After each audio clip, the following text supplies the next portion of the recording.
Hello everyone, SS here and Pocket Tech. I'm back again with another video. ఈ వీడియోలో మనం Samsung One UI 7.0 లో వచ్చిన new features ఏంటో చూడబోతున్నాము. ఈ సాఫ్ట్వేర్ వచ్చేసి మనకి Android 15 మీద అయితే రన్ అవుతుంది. సో గూగుల్ స్టాక్ ఆండ్రాయిడ్ కన్నా మనకి Samsung One UI 7.0 లోనే ఎక్కువ ఫీచర్స్ ఉన్నాయన్నమాట. ఇవేంటి అనేది ఇన్ డీటెయిల్ గా ఈ వీడియోలో అయితే చూడబోతున్నాము. So let's get started.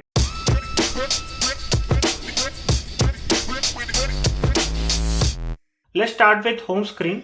మీకు హోమ్ స్క్రీన్ మీద చూస్తే యాప్స్ అనేవి మోర్ పాపప్ అవుతున్నాయి. 3D లుక్ అయితే వచ్చింది, చాలా కలర్ఫుల్ గా ఉన్నాయి అనమాట ఆల్ సామ్సంగ్ యాప్స్. అండ్ మీరు స్పెషల్లీ విజిట్స్ చూస్తే సామ్సంగ్ నుంచి వచ్చే ప్రతి విజిట్ ని రీడిజైన్ చేశారు. మీరు హోమ్ స్క్రీన్ మీద ప్రెస్ అండ్ హోల్డ్ చేసి విజిట్స్ లోకి వెళ్తే ఇక్కడ నుంచి మనం ఏ విజిట్ నైనా యాడ్ చేసుకోవచ్చు.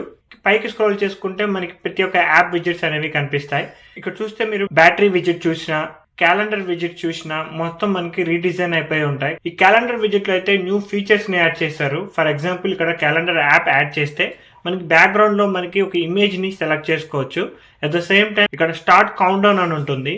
ఫర్ సపోజ్ మీ బర్త్డే కానీ, మీ ఫ్రెండ్స్ బర్త్డే కానీ, ఏదైనా మీటింగ్ కానీ మీరు కౌంట్ డౌన్ ని స్టార్ట్ చేయొచ్చు. ఎగ్జాంపుల్ కి ఇక్కడ February 14th వస్తుంది కదా, సో అది సెలెక్ట్ చేశాను అనుకోండి. February 14th కి 10 days లెఫ్ట్ అని చెప్పి చూపిస్తుంది అనమాట. హోమ్ స్క్రీన్ మీద మనకి గుర్తు చేస్తూ ఉంటుంది. బ్యాక్గ్రౌండ్ లో ఇమేజ్ చేంజ్ చేసుకోవాలనుకుంటున్నారా అని చెప్పి చూపిస్తుంది. కస్టమ్ ఇమేజ్ సెలెక్ట్ చేస్తే మీ ఫోన్ యాప్ లో నుంచి ఏ ఇమేజ్ నైనా మీరు సెలెక్ట్ చేసుకోవచ్చు. నేనైతే ఇప్పుడు ఇక్కడ విస్కీ గడ్ ఫోటో యాడ్ చేస్తున్నాను. Click on done. Valentine's day కి 10 days లెఫ్ట్ అని చెప్పి ఇక్కడ ఇమేజ్ తో చూపిస్తుంది. ఫోటోస్ యాప్ లా ఉంది, కానీ ఇది క్యాలెండర్ యాప్ అనమాట. ఇలా మీరు ప్రతి విజిట్ లోనూ న్యూ ఫీచర్స్ అయితే చూస్తారు. హెల్త్ యాప్ లో చూసుకుంటే మనకి చాలా విజిట్స్ అయితే యాడ్ చేశారు. సో డిఫరెంట్ టైప్స్ లో ఉంటాయి అనమాట. Longest to smallest. Clock app 2:1 visit చాలా బాగుంటుంది. ఇది మీరు హోమ్ స్క్రీన్ మీద యాడ్ చేసిన తర్వాత ఇక్కడ సెలెక్ట్ అయిన అలారం ఉంటుంది. 6 AM ది సెలెక్ట్ చేస్తున్నాను. ఇక్కడ నుంచే మీరు ఇన్స్టెంట్ గా అలారం ని ఆఫ్ కానీ ఆన్ కానీ చేసుకోవచ్చు. Very easy to use. And next feature వచ్చేసి క్విక్ సెట్టింగ్స్ లో మనం ప్రీవియస్ గా క్విక్ సెట్టింగ్స్ వచ్చేసి ఇలా టాప్ నుంచి బాటమ్ లోకి డ్రాగ్ చేస్తే నోటిఫికేషన్స్ అండ్ క్విక్ సెట్టింగ్స్ చూపిస్తారు కదా. ఇప్పటి నుంచి మనకి ఒక న్యూ ప్యానల్ అయితే యాడ్ అవుతుంది ఐఫోన్ లో లాగా. మీరు సెట్టింగ్స్ లోకి వెళ్ళి ప్యానల్ సెట్టింగ్స్ లోకి వెళ్తే ఇక్కడ సపరేట్ అని ఉంటుంది అనమాట. అది క్లిక్ చేస్తే నోటిఫికేషన్స్ అండ్ క్విక్ సెట్టింగ్స్ రెండు సపరేట్ అవుతాయి. ఇది మీకు లెఫ్ట్ టు రైట్ కావాలా, రైట్ టు లెఫ్ట్ కావాలా అనేది మీకు నచ్చినట్టు సెలెక్ట్ చేసుకోవచ్చు. ఈ క్విక్ సెట్టింగ్స్ లో మీకు 3 ఇండివిజువల్ పార్ట్స్ గా డివైడ్ అయిపోయి ఉంటుంది. ఫస్ట్ వచ్చేసి వైఫై అండ్ బ్లూటూత్ సపరేట్ గా ఉంటుంది. మధ్యలో మనకి క్విక్ సెట్టింగ్స్ ఉంటాయి అనమాట. అండ్ నెక్స్ట్ దానిలో చూసుకుంటే బ్రైట్నెస్ కానీ సౌండ్ కానీ ఇక్కడ అడ్జస్ట్ చేసుకోవచ్చు. కొత్తగా సౌండ్ ని తీసుకొచ్చి ఇక్కడ యాడ్ చేశారనమాట బ్రైట్నెస్ కింద. అండ్ కింద చూసుకుంటే మనకి last player song, music player విజిట్, nearby devices, smart things ఇవన్నీ ఇక్కడ యాడ్ అయి ఉంటాయి. Sound to vibrate to mute switch అనేది ఉండదు, ఎందుకంటే మీకు సౌండ్ బార్ లోనే మనకి సైలెంట్ స్విచ్, వైబ్రేషన్ స్విచ్ ని యాడ్ చేశారు. సో ఇక్కడ ప్యానల్స్ లో అయితే ఉండదు, ఇక్కడే చూపిస్తుంది. And at the same time మనకి dark mode and white mode ఇక్కడే బ్రైట్నెస్ దగ్గరే ఉంటుంది అనమాట. ఇది ప్రీవియస్ గానే ఉంది. కొత్తగా సౌండ్ బార్ ని యాడ్ చేసి దాని టాగుల్ ని ఇక్కడ పక్కన పెట్టారనమాట. అండ్ క్విక్ సెట్టింగ్స్ మనకి ఇక్కడ డ్రాగ్ చేస్తే వస్తుంది. సో నేను లెఫ్ట్ నుంచి డ్రాగ్ చేస్తే quick settings panel, and right నుంచి డ్రాగ్ చేస్తే నోటిఫికేషన్ ప్యానల్ వచ్చేటట్టు పెట్టుకున్నా. మీకు ఇది డిఫాల్ట్ గా అయితే నోటిఫికేషన్స్ లెఫ్ట్ లో ఉంటుంది, రైట్ సైడ్ నుంచి క్విక్ సెట్టింగ్స్ ఓపెన్ అవుతాయి. అండ్ ఇక్కడ లెఫ్ట్ టు రైట్ స్వైప్ చేసుకున్నా కూడా మీరు ఈ ఇంటర్ఫేస్ లోకి చేంజ్ అవ్వచ్చు. అండ్ ఇంకొక న్యూ ఫీచర్ వచ్చేసి నౌ బార్. మీరు ఎప్పుడైనా సరే సాంగ్స్ వింటున్నా లేదంటే స్టాప్ వాచ్ పెట్టినా మీకు ఇప్పటి నుంచి లాక్ స్క్రీన్ మీద మధ్యలో చూపించదు, బాటమ్ లో చూపిస్తుంది. ఆల్వేస్ ఆన్ డిస్ప్లే లో కూడా మనకి అది బాటమ్ లో కనిపిస్తుంది. బ్యాక్గ్రౌండ్ లో మ్యూజిక్ అయితే ప్లే అవుతుంది. ఆ మ్యూజిక్ విజిట్ కూడా మనకి మధ్యలో చూపించదు, ఇక్కడ స్వైప్ చేస్తే మనకి వస్తుంది అనమాట. మీ ఫోన్ లో ఏదైనా లైవ్ యాక్టివిటీ రన్ అవుతుంటే ఈ నౌ బార్ లోనే చూపిస్తూ ఉంటుంది. మ్యూజిక్ ప్లే అవుతుంటే ఇమేజ్ మీద ట్యాప్ చేశారనుకోండి, అది ఫుల్ స్క్రీన్ అవుతుంది. మళ్ళీ ఆ ఇమేజ్ మీద ట్యాప్ చేస్తే బాటమ్ లోకి వెళ్ళిపోతుంది. ఇక్కడ టాప్ లో లెఫ్ట్ లో కూడా చూపిస్తూ ఉంటుంది. దాని మీద ట్యాప్ చేస్తే మనకి డైనామిక్ ఐలాండ్ లాగా టాప్ లో బార్ లాగా చూపిస్తుంది. అండ్ నెక్స్ట్ ఫీచర్ వచ్చేసి హోమ్ స్క్రీన్ మీద మీకు కనుక ఫోల్డర్స్ ఉంటే ఆ ఫోల్డర్స్ ని ఎన్లాట్ చేసుకోవచ్చు. మనం నథింగ్ ఫోన్ లో చూసాం కదా అలాగా.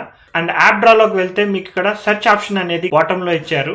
చాలా ఆప్షన్స్ అనేవి మనకి బాటమ్ లోకి తీసుకొచ్చారు, ఈజీగా యూజ్ చేసుకోగలుగుతున్నాను. అండ్ నెక్స్ట్ మీరు కెమెరాలోకి వెళ్తే మీకు కెమెరా ఐకాన్ చాలా డిఫరెంట్ గా కనిపిస్తుంది. First of all white colour లోకి చేంజ్ చేశారు, రెడ్ కలర్ లో నుంచి. మీకు కెమెరా యాప్ ఓపెన్ చేయగానే మీకు చాలా క్లీన్ గా కనిపిస్తుంది కెమెరా లుక్ అనేది, ఎందుకంటే కెమెరాలో ఉండే చాలా ఐకాన్స్ ని మనకి హైడ్ చేశారు. చూడొచ్చు, ఇది 7.0 చాలా క్లీన్ గా కనిపిస్తుంది. ఇది వచ్చేసి One UI 6 అనమాట. చాలా ఆప్షన్స్ అనేవి ఇక్కడ కనిపిస్తూ ఉంటాయి. ఈ ఆప్షన్స్ అన్ని మనకి ఇక్కడ 4 డాట్స్ ఉంటాయి. ఆ 4 డాట్స్ లోకి హైడ్ చేశారనమాట. సో యూజబిలిటీ కోసం మనకి కిందకి తీసుకొచ్చారు. టాప్ లో ఓన్లీ 3 ఆప్షన్స్ ఉంటాయి అనమాట. ఇక టాప్ లో మీకు మోషన్ ఎఫెక్ట్ అని చెప్పి ఒక ఆప్షన్ ఉంటుంది. ఇది టోన్ ఆఫ్ లో ఉంటుంది. అది టోన్ ఆన్ చేసి ఏదైనా ఫోటో తీసారనుకోండి, అది ఒక లైవ్ ఫోటోని క్యాప్చర్ చేస్తుంది. విస్కీ గార్డ్ ఫోటో ఒకటి తీసాను. ఫోటోలో మనకి వ్యూ మోషన్ ఫోటో అని చెప్పి చూపిస్తుంది. అది క్లిక్ చేశారనుకోండి, ఆ ఫోటో అనేది మనకి వీడియో లాగా ప్లే అవుతూ ఉంటుంది. ప్లే అవుతున్న వీడియోకి మనకి చాలా ఆప్షన్స్ ఉంటాయి. ఇక్కడ బ్లూమ్ ర్యాంక్ క్లిక్ చేస్తే ఆ వీడియో అనేది నాన్ స్టాప్ గా ప్లే అవుతూ ఉంటుంది అనమాట. లేదు అంటే స్లో మోషన్ ఎఫెక్ట్, ఆ డాగ్ ఫోటోని ఎంత స్లోగా చూపిస్తుందో. And motion off, last option వచ్చేసి ఫోటోలా చూపిస్తుంది. నెక్స్ట్ న్యూ ఫీచర్ వచ్చేసి మనకి ఇక్కడ బ్యాటరీ ఐకాన్ అయితే చేంజ్ చేశారు. అండ్ బ్యాటరీ పర్సెంటేజ్ వచ్చేసి బ్యాటరీ లోపల చూపిస్తుంది. దాంతో పాటు మనకి ఛార్జింగ్ యానిమేషన్ కూడా చేంజ్ ఉంటుంది అనమాట. మీరు ఛార్జింగ్ పెడితే ఇలా మధ్యలో సర్కిల్ చూపిస్తుంది. బట్ ఇప్పటి నుంచి ప్రతిదీ బాటమ్ లో చూపిస్తుంది అనమాట. సో మీరు ఛార్జింగ్ పెట్టినప్పుడు ఇలా యానిమేషన్ వస్తుంది అనమాట. చాలా బాగుంది. డివైస్ అన్లాక్ లో ఉంటే మనకి టాప్ రైట్ సైడ్ కార్నర్ లో చూపిస్తుంది. అండ్ బ్యాటరీలోకి వెళ్ళి పర్సెంటేజ్ ఆప్షన్ అనేది చూపిస్తుంది. 85, 90, 95 ఎంత బ్యాటరీ పర్సెంట్ మాక్సిమం రోజు ఛార్జ్ అవ్వాలనేది ఇక్కడే చూస్ చేసుకోవచ్చు. ప్రీవియస్ గా అయితే జస్ట్ 80% కి ఛార్జ్ అయ్యి అక్కడతో ఆగిపోయేది. నెక్స్ట్ ఫీచర్ వచ్చేసి ఫోన్ యాప్ లో మనకి ప్రీవియస్ గా మనకి కాల్ అసిస్ట్ అనేది న్యూ ఫీచర్ ని తీసుకొచ్చారు. ఇప్పుడు ఈ కాల్ అసిస్ట్ తో పాటు కాల్ రికార్డింగ్ ఆప్షన్ కూడా ఉంటుంది. ఇక్కడ పక్కన లెఫ్ట్ సైడ్ కార్నర్ లో కాల్ రికార్డింగ్ క్లిక్ చేయగానే 1, 2, 3 అని చెప్పి కాల్ రికార్డింగ్ స్టార్ట్ అవుతుంది. కాల్ రికార్డింగ్ తో పాటు ఎవరితో మాట్లాడుతున్నారు, ఏం మాట్లాడుతున్నారు అని చెప్పి మొత్తం టెక్స్ట్ గా కూడా కన్వర్ట్ అవుతుంది అనమాట. కాల్ రికార్డింగ్ అయిపోయిన తర్వాత డైల్ లిస్ట్ లోకి వెళ్తే వ్యూ రికార్డింగ్ అండ్ ట్రాన్స్క్రిప్ట్ అని చెప్పి చూపిస్తుంది. దాని మీద క్లిక్ చేస్తే మీరు ఎవరితో మాట్లాడారు, ఏం మాట్లాడారు అని చెప్పి రికార్డింగ్ ఫైల్ తో పాటు పైన ట్రాన్స్క్రిప్షన్ కూడా చూపిస్తుంది. ఇప్పుడు దాకా మనం థర్డ్ పార్టీ యాప్స్ యూజ్ చేసుకొని కాల్ రికార్డింగ్ చేసుకున్నాము. ఇప్పటి నుంచి అయితే అవసరం లేదు. ఇన్బుల్ట్ గా సామ్సంగ్ వాళ్ళు కూడా కాల్ రికార్డింగ్ ఆప్షన్ అయితే ఇచ్చేసారు. నెక్స్ట్ వచ్చేసి ఏఐ సెలెక్ట్. ఇది వచ్చేసి న్యూ ఫీచర్ అనమాట. ఇది వచ్చేసి మనకి సైడ్ ప్యానల్ లో ఉంటుంది. ఏఐ సెలెక్ట్ ఇక్కడ చూస్తున్నారు కదా. ఏఐ సెలెక్ట్ మీరు క్లిక్ చేసిన తర్వాత ఆల్రెడీ స్క్రీన్ మీద ఉన్న ఆబ్జెక్ట్స్ కానీ ఏదైనా ఇమేజ్ కానీ ఆటోమేటిక్ గా సెలెక్ట్ చేస్తుంది. ఒకవేళ అది సెలెక్ట్ చేయకపోతే మీరే ఆబ్జెక్ట్ ని సెలెక్ట్ చేయొచ్చు. సో ఇక్కడ నేను బాలేబాబు గారిని సెలెక్ట్ చేశాను. సెలెక్ట్ చేసిన ఇమేజ్ ని బట్టి 2-3 ఆప్షన్స్ చూపిస్తుంది అనమాట. ఫస్ట్ వచ్చేసి set as a wallpaper, second వచ్చేసి జనరేటివ్ ఎడిట్, లేదు అంటే ఇక్కడ ఇంగ్లీష్ లో ఉన్న టెక్స్ట్ ని వేరే లాంగ్వేజ్ లోకి ట్రాన్స్లేట్ చేసుకోవచ్చు అనమాట. అండ్ ఇక్కడ ఆల్సో మనం ఇక్కడ ఏదైనా టెక్స్ట్ ఉంటే దాన్ని సెలెక్ట్ కూడా చేయొచ్చు. ఆటోమేటిక్ గా టెక్స్ట్ క్లిక్ చేయగానే టెక్స్ట్ సెలెక్ట్ అయింది. ఇక్కడ టెక్స్ట్ సెలెక్ట్ అవగానే మనకు ఒక న్యూ ఫీచర్ చూపిస్తుంది, which is called writing assist. ఈ రైటింగ్ అసిస్ట్ క్లిక్ చేశారనుకోండి, మనం సెలెక్ట్ చేసిన టెక్స్ట్ లో ఏమైనా స్పెల్లింగ్ మిస్టేక్స్ ఉన్నా లేదంటే ఏదైనా పారాగ్రాఫ్ ని సెలెక్ట్ చేస్తే ఆ రైటింగ్ స్టైల్ ని మార్చేస్తుంది అనమాట. మీ ఫ్రెండ్స్ ఎవరైనా 5 లైన్స్ థియరీ పంపిస్తే మీరు అది వేరే వాళ్ళకి ఫార్వర్డ్ చేసేటప్పుడు రైటింగ్ స్టైల్ మార్చి పంపిస్తే కొంచెం క్రియేటివ్ గా ఉంటుంది. లేదంటే ఆ పంపించిన థియరీ ఏంటి అనేది సమ్మరైజ్ చేసి చెప్తుంది అనమాట. లేదు అంటే మీరే ఒక న్యూ థియరీని కంపోజ్ చేయొచ్చు. ఇక్కడ కంపోజ్ క్లిక్ చేస్తే ఇక్కడ right A 5 pages theory about AI అని చెప్పి క్లిక్ చేశాను. Click on generate. మీకు చాట్ జీపీటీ లాగా డైరెక్ట్ గా కీబోర్డ్ లోనే మనకి రైటింగ్ అసిస్ట్ ని అయితే యాడ్ చేశారు. సో మనకి ఏఐ గురించి బిగ్ పారాగ్రాఫ్ అయితే రాస్తుంది. దీన్ని మీరు కాపీ చేసుకోవచ్చు, లేదు అంటే షేర్ చేయొచ్చు. రిఫ్రెష్ క్లిక్ చేస్తే ఇదే థియరీని మళ్ళీ ఇంకొక ఫామ్ లో రాస్తుంది. సో ఏఐ సెలెక్ట్ ఫీచర్ వల్ల మనకి చాలా ఉపయోగాలు ఉన్నాయి. Very useful feature. అంతేకాకుండా ఈ ఏఐ సెలెక్ట్ లో ఇంకొక ఫీచర్ ఉంటుంది. మీరు ఏదైనా ఆబ్జెక్ట్ ని సెలెక్ట్ చేసిన తర్వాత ఇక్కడ ఒక 3 డాట్స్ ఉంటాయి. అది క్లిక్ చేస్తే అక్కడ క్రియేట్ జిఫ్ అని ఉంటుంది. క్రియేట్ జిఫ్ మీద క్లిక్ చేసి హై క్వాలిటీ వీడియోని 15 seconds వరకు రికార్డ్ చేసుకోవచ్చు. నేను ఒక 2 seconds రికార్డ్ చేసి ఆపేశాను. సో అది జిఫ్ లాగా తయారైపోయింది అనమాట. Click on download. ఇంకో ఫీచర్ కూడా ఉంది, అది వచ్చేసి డ్రాయింగ్ అసిస్ట్. స్కెచ్ నుంచి ఇమేజ్ కానీ, ఇమేజ్ నుంచి స్కెచ్ కానీ, లేదంటే మీరు టెక్స్ట్ ఇన్పుట్ ద్వారా ఒక ఇమేజ్ ని కానీ జనరేట్ చేసుకోవచ్చు. ఈ ఇమేజ్ నుంచి మనం స్కెచ్ ని జనరేట్ చేయొచ్చు అనమాట. సో నేను 3D కార్టూన్ అని క్లిక్ చేశాను అండ్ క్లిక్ ఆన్ జనరేట్. ఒక 3D కార్టూన్ లాగా తయారు చేస్తుంది. ఇక్కడ నుంచి మీరు ఇమేజ్ ని డౌన్లోడ్ చేసుకోవచ్చు. సో ఇక్కడ లెఫ్ట్ కి స్వైప్ చేసి గెట్ క్రియేటివ్ అని చెప్పి ఉంటుంది. ఇక్కడ మీరు హ్యాండ్ తో డ్రా చేస్తారా, ఇమేజ్ ని సెలెక్ట్ చేస్తారా, టెక్స్ట్ ని సెలెక్ట్ చేస్తారా, ఏదైనా క్లిక్ చేసుకోవచ్చు. నేను టెక్స్ట్ క్లిక్ చేసి ఫ్రెంచ్ బుల్డాగ్ అని సెలెక్ట్ చేసి 3D కార్టూన్ సెలెక్ట్ చేసి క్లిక్ ఆన్ జనరేట్ క్లిక్ చేస్తున్నాను. సో ఇక్కడ చూడొచ్చు ఫ్రెంచ్ బుల్డాగ్ ని క్రియేట్ చేసింది. చాలా ఇంప్రెసివ్ గా ఉందన్నమాట సాఫ్ట్వేర్ అయితే. ఏ క్రియేట్ చేసిన ఇమేజెస్ అన్ని ఇక్కడ ఏ జనరేటెడ్ కంటెంట్ అని చెప్పి చూపిస్తుంది. అండ్ ఆల్సో మనకి సైడ్ ప్యానల్ లో చూసుకుంటే ఇక్కడ డ్రాయింగ్ అసిస్ట్ ఉంటుంది. డిఫాల్ట్ గా మీరు ఇక్కడ నుంచే డ్రాయింగ్ అసిస్ట్ ని యూజ్ చేసుకోవచ్చు. అండ్ నెక్స్ట్ వచ్చేసి మనకి సామ్సంగ్ కీబోర్డ్ కనుక మీరు యూజ్ చేస్తుంటే ఇక్కడ మీకు ఇన్బుల్ట్ గా ఏఐ అసిస్ట్ అనేది ఇక్కడ ఉంటుంది. అది సెలెక్ట్ చేశారనుకోండి, డైరెక్ట్ గా రైటింగ్ టూల్స్ అనేవి మీకు ఇన్బుల్ట్ గా మెసెంజర్ యాప్ లోనే కనిపిస్తూ ఉంటాయి. లేదు ఏదైనా బ్రౌజర్ లో మీరు టెక్స్ట్ సెలెక్ట్ చేశారనుకోండి, ఇక్కడ ఫస్ట్ ఆప్షన్ చూడొచ్చు ఏఐ ఆప్షన్. అది క్లిక్ చేయగానే మనకి రైటింగ్ టూల్స్ ఆటోమేటిక్ గా ఓపెన్ అవుతుంది. నేను సెలెక్ట్ చేసిన లైన్ మొత్తం స్పెల్లింగ్ మిస్టేక్స్ చెక్ చేస్తుంది, రైటింగ్ స్టైల్ ని మారుస్తుంది లేదా సమ్మరైజ్ చేస్తుంది. సో బిగ్ పారాగ్రాఫ్ ఒక 2 లైన్స్ లో మనకి సమ్మరైజ్ చేసేసింది.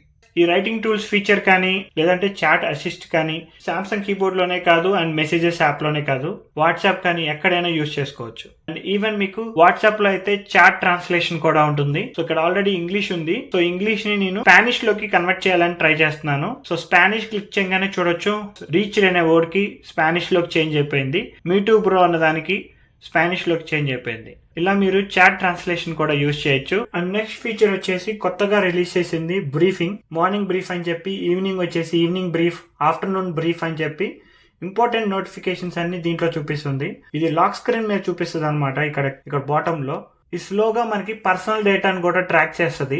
Personal data like emails check చేయడం కానీ, ఇంపార్టెంట్ మెసేజెస్ చెక్ చేయడం, వాట్సాప్ మెసేజెస్ కూడా ఫ్యూచర్ లో అయితే నౌ బ్రీఫ్ అనేది ట్రాక్ చేస్తుంది. చిప్సెట్ లో మనకి పర్సనల్ డేటా ఇంజిన్ అని చెప్పి ఇంకొక న్యూ చిప్సెట్ ని అయితే తీసుకొస్తున్నారు. ఇది ఏం చేస్తుందంటే ఈ న్యూ బ్రీఫ్ కానీ, నౌ బార్ కానీ, ఫోన్ లో ఉన్న లార్జ్ ఏఐ మోడల్స్ మొత్తం మన పర్సనల్ డేటా ట్రాక్ చేసినప్పుడు ఈ డేటాను మొత్తం మనకి ఫోన్ లోనే ఉంటుంది. క్లౌడ్ కి OnePlus లాగా క్లౌడ్ లోకి అయితే అప్లోడ్ చేయట్లేదు. మనకి సామ్సంగ్ వాళ్ళు జెమినైని అండ్ బిగ్స్పీని రెండింటిని కలిపేశారు. దీని వల్ల మనకు వచ్చే అడ్వాంటేజ్ ఏంటి అంటే, జెమినై ద్వారా మనం 2 పనులు ఒకేసారి చేయొచ్చు. ఫర్ ఎగ్జాంపుల్ ఇక్కడ యూట్యూబ్ వీడియో ప్లే అవుతుంది, 10 places to visit in California అని చెప్పి. సో ఇప్పుడు జెమినైని ఓపెన్ చేద్దాము. Lock or unlock button click చేస్తే మనకి జెమినై ఓపెన్ అవుతుంది. సో జెమినైలోనే బిగ్స్పీ కూడా ఉంటుంది. ఆస్క్ అబౌట్ దిస్ వీడియో అని ఉంది. So click on that. What are the 10 places showing in this video? Add them to my notes app. Click on send. So ఇక్కడ చూడొచ్చు ఆ 10 ప్లేసెస్ ని ఏంటో కనుక్కొని మొత్తం తీసుకెళ్లి నోట్స్ యాప్ లోకి అయితే యాడ్ చేసేసింది. నాకైతే ఓవరాల్ గా ఈ సాఫ్ట్వేర్ అయితే చాలా బాగుంది. ఈ One UI 7.2 ఏ మోడల్స్ కి సపోర్ట్ చేస్తుందంటే S24 సిరీస్, S23 సిరీస్ కూడా సపోర్ట్ చేస్తుంది. సో ఇక్కడ మీ స్క్రీన్ మీద చూడొచ్చు One UI 7.0 supported devices list మొత్తం ఇక్కడ స్క్రీన్ మీద ఉంటుంది. సో రిలీజ్ డేట్ అనేది వేరీ అవుతుంది అనమాట. ఫిబ్రవరిలో అయితే మనకి S24 సిరీస్ కి అయితే వస్తుంది. సో మీకు కనుక ఇంకేమైనా క్వశ్చన్స్ ఉంటే let me know in the comment section below. ఈ వీడియో మీకు నచ్చినట్టయితే ప్లీజ్ లైక్, షేర్. ఇలాంటి మరిన్ని వీడియోస్ చూడాలనుకుంటే please subscribe to Pocket tech.